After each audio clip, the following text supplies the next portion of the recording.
Les nazis, quand on regarde la manière avec laquelle maintenant ils traitaient les juifs, s'ils entendaient qu'il y en avait un qui s'enfuit, ils allaient le poursuivre pendant toute la nuit dans la forêt.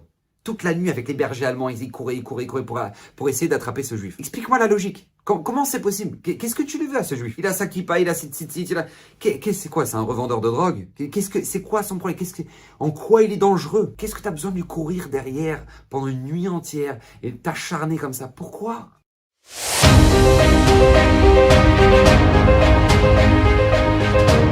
Alors, Bezrat Hashem, Bezrat Hashem de cette semaine est dédié pour la Refoua Shlema de Luna Bat Miriam. El Narefanala, El Narefanala, El Narefanala, Refoua Krovalavo, Bezrat Hashem, Betor Sharei Chole Amcha Israël.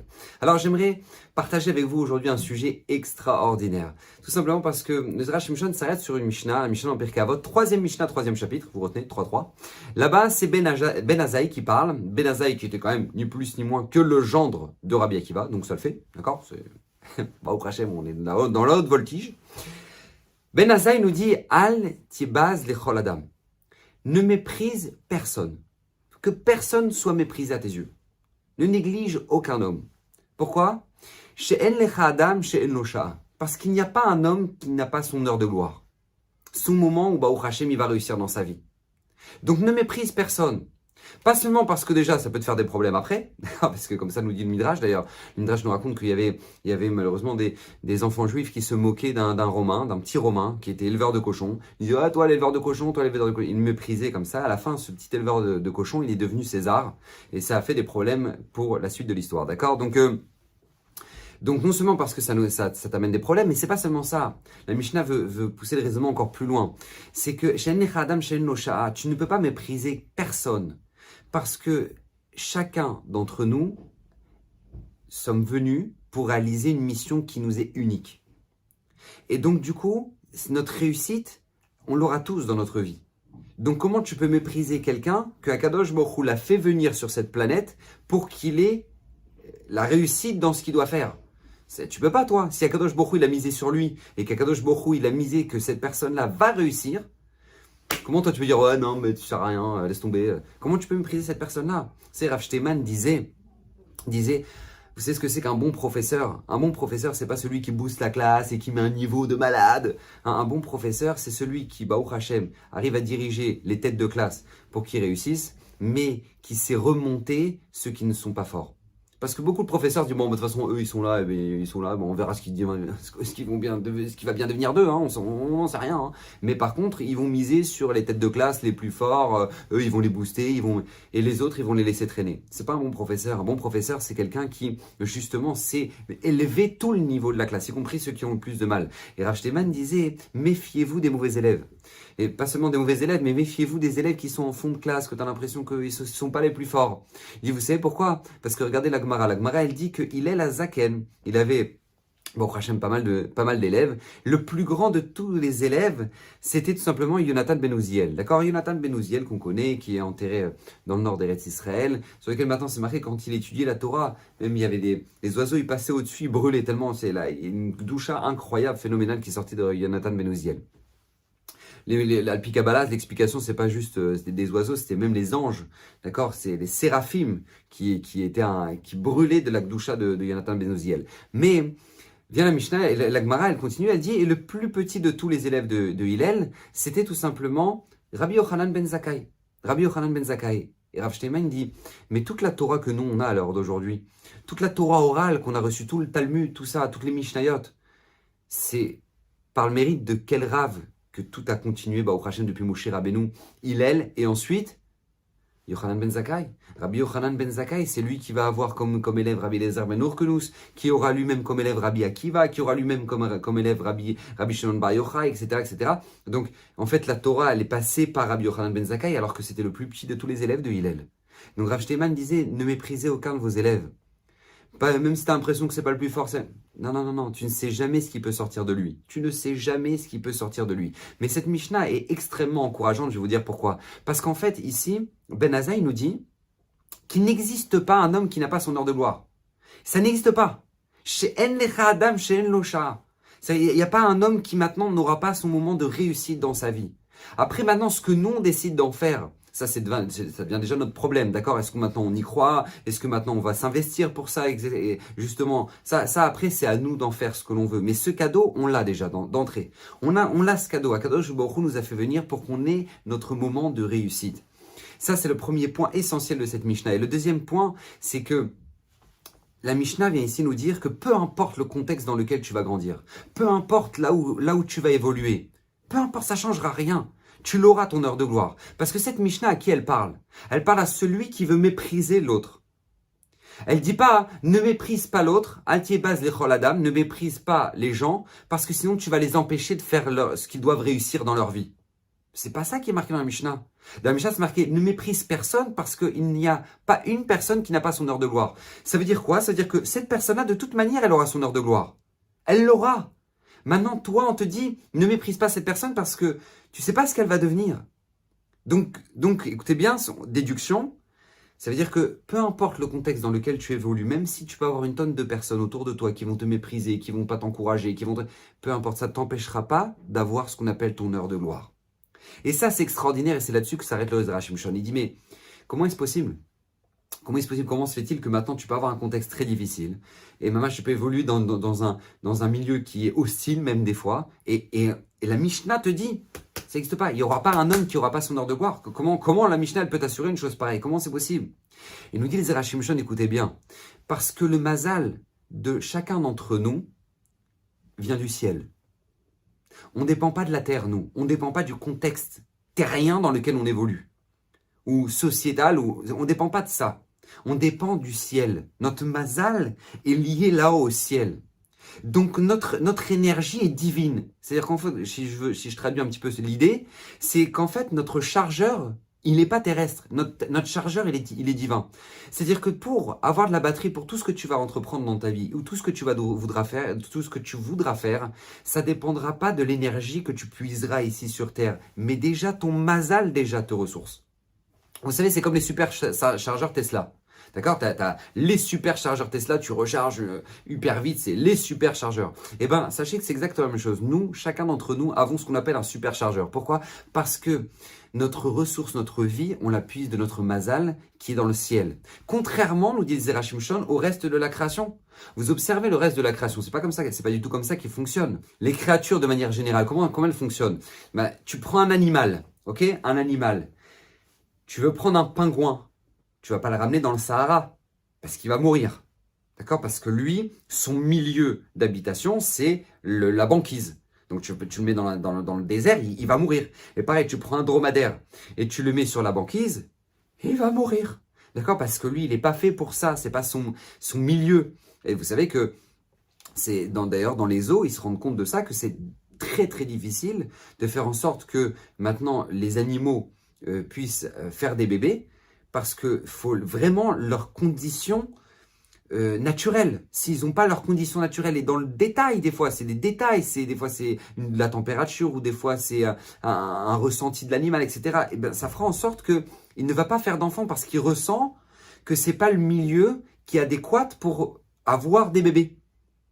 Donc on voit que les créatures dépendent vraiment du milieu dans lequel ils évoluent. Sinon, ils vont pas se croître et multiplier, ils vont rien faire. Même s'ils vont se débrouiller comme ils vont peut-être vivre ou survivre, mais ils vont pas faire de bébés. C'est la même chose chez les arbres. Vous regardez, vous n'allez pas faire pousser des agrumes au Canada. D'accord? Pourquoi? Parce qu'il fait froid là-bas. Il fait trop froid. Parce que ça a besoin de soleil, ça a besoin d'un pays ensoleillé, avec de la chaleur, etc. Alors même si tu vas y arriver, que tu vas finir par peut-être planter un arbre au Canada qui va te faire mais il ne donnera pas de fruits. Pourquoi? Parce qu'il a besoin de beaucoup de lumière, il a besoin de... Donc peut-être qu'il va survivre, mais il ne va pas il va pas donner ses fruits. Nous dit Ezra Shimshon, pourquoi c'est comme ça dans les créatures? Parce qu'encore une fois, eux tirent leur vitalité du contexte dans lequel maintenant ils sont, dans lequel ils ont été placés. C'est-à-dire pour ça qu'écoutez bien, lors de la plaie d'Égypte des bêtes féroces, eh ben, Akadosh Baruch Hu va faire venir chaque bête féroce dans le milieu. C'est-à-dire que pour amener les ours blancs, il va faire une espèce d'ambiance banquise pour que les ours blancs viennent et que maintenant ils attaquent les Égyptiens. Parce que il n'a pas juste ramené des ours blancs. S'il a ramené des jaguars, il va créer une espèce de savane comme ça en plein au milieu de l'Égypte pour qu'ils viennent et qu'ils attaquent les Égyptiens. Parce que leur contexte, leur milieu, leur climat dépend tellement qu'il n'y a que comme ça qu'ils pourront vraiment faire ce qu'ils doivent faire. Ils nous disent Rav Shimshon, pourquoi? Parce que toute leur vitalité, ils la tirent de leur milieu dans lequel ils vivent, dans lequel ils évoluent. Or, l'être humain n'est pas comme ça. L'être humain n'est pas comme ça. L'être humain peut grandir dans ce qu'on appelle les conditions les plus extrêmes et malgré tout donner des fruits.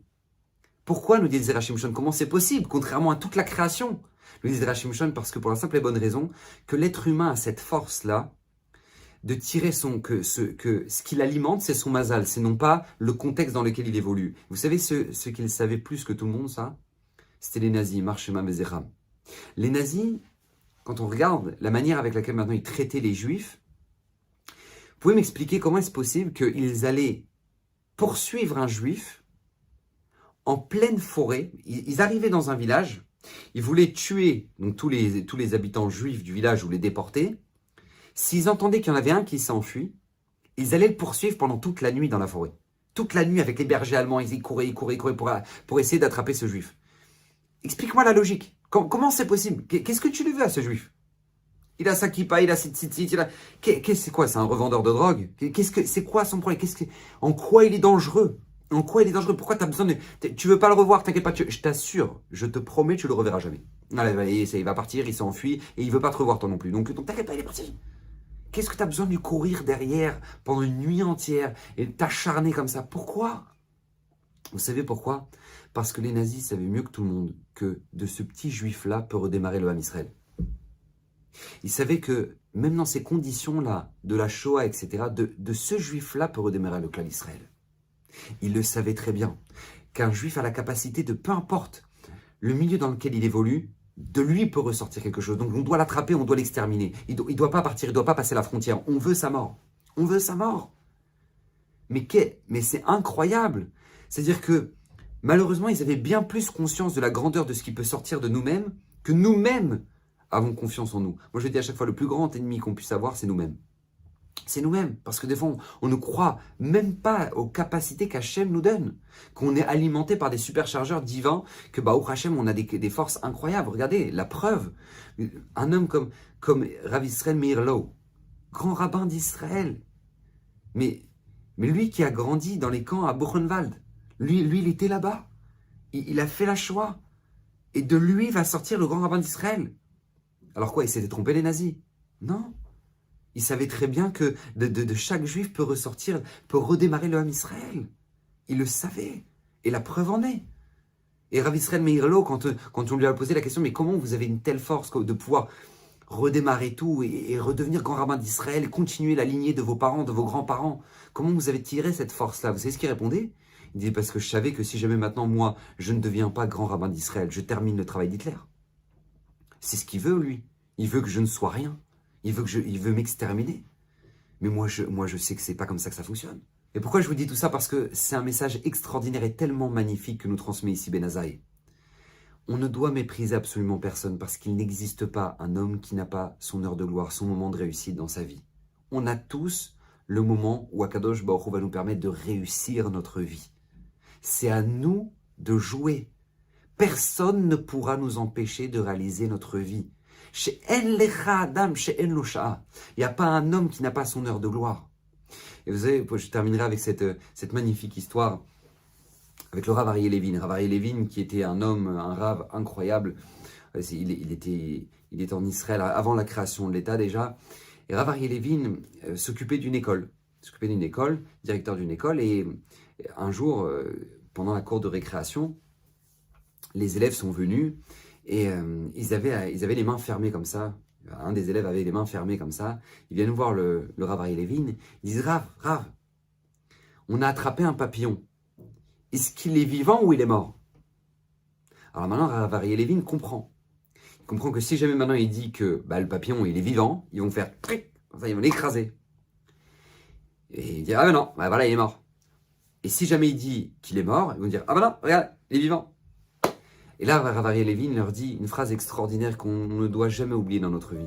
Il leur dit, le destin de ce papillon est entre vos mains. Le destin de ce papillon est entre vos mains. Mais sachez que cette histoire, en fait, c'est exactement ce qui se passe dans notre vie. Le destin de notre vie est entre nos mains. Mais cette Mishnah vient nous apprendre que personne ne pourra nous empêcher d'avoir notre heure de gloire. Cette heure de gloire, c'est à nous de le réaliser, c'est à nous de Baruch Hashem, de pouvoir le faire, peu importe le contexte dans lequel on a grandi. Parce que chez En Lecha Adam, chez En Lo Sha'a, il n'y a pas un homme qui n'a pas son heure de gloire, son moment de réussite dans sa vie. Et c'est ce qu'Akadosh Baruch Hu veut nous transmettre dans sa magnifique Torah. Et c'est ce qu'Akadosh Baruch Hu nous encourage de penser durant chaque instant de notre vie, de se dire je peux réussir, et peu importe le contexte. Et le Baruch Hashem, notre histoire l'a prouvé, combien de fois le clan d'Israël, à travers les exils, là où ils sont arrivés, Baruch Hashem, ils ont redémarré, et ils ont réussi Natzlacha, ils ont réussi à nouveau la Bracha, malgré le fait que on est la nation la plus détestée du monde, que tout le monde parle de nous. Tout le monde parle de nous, les gens ils ont l'impression que Israël c'est grand comme les États-Unis alors que c'est tout petit et que c'est d'accord, c'est 2 fois la Corse et tout le monde parle de nous et tout le monde nous juge et tout le monde a un avis sur nous. Mais justement, c'est ça la grandeur du clan d'Israël, c'est malgré le fait que tout le monde ait un avis sur nous, le premier qui doit avoir un avis sur nous-mêmes, c'est nous-mêmes. Pour pouvoir donner Bezrat Hashem le meilleur de nous-mêmes, pour avoir la tzlacha, la réussite, parce que Kadosh Baruch Hu nous alimente du ciel. On a des superchargeurs. Baruch Hashem, bracha v'atzlacha, et que Bezrat Hashem, le mérite du Zera Shimshon, puisse remplir vos maisons, parce que lui-même qui a promis que tout celui qui l'étudiera régulièrement méritera une multitude de bénédictions. Donc voilà, Baruch Hashem, vous avez une belle liste sur la chaîne, partagez autour de vous. Qu'Hachem vous bénisse de toutes les brachot et que Bezrat Hashem, ses paroles soient pour la guérison totale de Luna Bat Miriam. Bracha v'atzlacha la semaine prochaine.